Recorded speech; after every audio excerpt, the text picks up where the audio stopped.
kang utang ay mainam na gawin nyo po ito ngayong araw na ito mga bossing. Mainam na ginagawa ito sa mga huling araw ng Pebrero 28, Biyernes, huling Biyernes po yan, huling araw, para kung marami kang kamalasan na pinagdadaanan ay matutuldo ka na.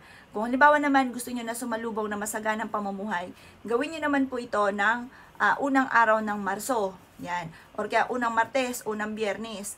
Ito yung isang buo, kailangan buo ha, mga bossing ko, na dahon ng laurel. Dito po, magwi-wish tayo mula sa ating pong puso. At sasabihin po natin dito kung ano yung gusto nating maganap ngayong buwan na ito ng Marso. Halimbawa, ngayong buwan na ito ng Marso ay mas magiging masagana ang pamumuhay.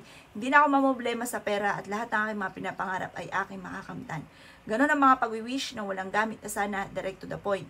At pagkatapos, mag-wish ka na lahat. Kung ano man yung halimbawa, marami kang utang, mailap ang swerte lalo na sa pera, napakaunti lagi na araw-araw ng benta, gusto ninyo na lumebel up ang inyo pong pera, mag-wish ka na po dito na lahat ng gusto niyo na maganap. Or kaya, ma-promote ako or madagdagan pa yung kita ko, ganon mga bossing.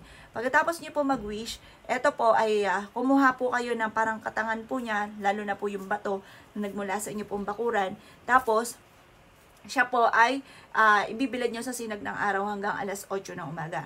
Halimbawa, kayo po ay nagsimula ng alas 7. Tapos ka na mag-wish, mga bossing ko, kukuha ka ng bato at papatungan nyo po siya at ibibilad siya hanggang alas 8. Itutuloy-tuloy nyo lang siya hanggang alas 8. Yung mga oras na yan, panungwit ng swerte at pantaboy po yan ng kamalasan. At para ang swerte ninyo ay tuloy-tuloy, yung mga oras na yan ang kailangan po ninyo, mga bossing. At pagkatapos po niyan, mga bossing ko, ay kunin nyo na po ito at ilagay nyo sa inyo pong pitaka. At ang dulot ito ay napakaswerte. Ang 168 na may buo na dahon ng laurel, kasi yung dahon ng laurel for only wishes. Ang dahon ng laurel, ang pinagkakaloob nito ay hindi lang basta blessing, hindi lang basta swerte. Ang pinagkakaloob niya ay the victory na swerte, mga bossing. Ngayon pa, mga bossing ko, sinulatan pa siya ng 168, nakakatulong po siya para lumevel up yung swerte po ninyo. Kaya kung kayo naniwala at gagawin niyo po ito, gawin niyo na po siya na walang alinlangat at lagi kang positive at tutulungan ka nito para laging positive din ang dadaloy sa inyo. O siya, mga boss, good luck pa sa iyo po lahat.